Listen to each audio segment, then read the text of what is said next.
வணக்கம் சாமி. எல்லாத்துக்கும் அம்மாவுக்கு இன்னைக்கு சிறப்பு பூஜை நடந்தது. எந்த குறையும் இல்லாத அம்மாவை பாருங்க. இன்னைக்கு வாக்கு சொல்லியாச்சு, கனியும் சொல்லியாச்சு. அம்மா அலங்காரத்தை பாருங்க. அம்மா எவ்வளோ அழகாக இருக்கிறாங்கன்னு பாருங்க. சாப்பிட்டுட்டு இருக்கிறாங்க அம்மா, பார்த்தீங்களா? நல்லா ஜெகஜோதியாக இருக்கிறாங்களா?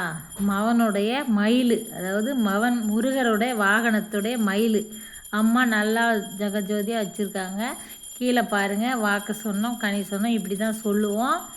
எந்த குறையும் இல்லாத வர்றவங்க ஆலயத்தில் திருப்தியாக போகலாம். எந்த வித மன உடைச்சலும் இல்லாத சந்தோஷமாக சௌபாகியத்தோடு மஞ்சள் குங்குமத்தோடு மாங்கல்யத்தோடு சிறப்பாக இருக்கணும்னு நான் அம்மா கிட்ட நல்லபடியாக வேண்டிக்கிறேன்.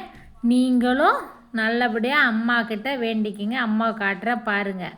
எங்கள் அம்மா கிட்ட நல்லா வேண்டிக்கிங்க. அம்மா கருமாறி உருமாறி வந்து உங்கள் குறைய தீர்ப்பாங்க. கீழே ரேணுகா பரமேஸ்வரி அம்மா இருக்காங்க. கீழே மேலே இருக்கவங்க கருமாறி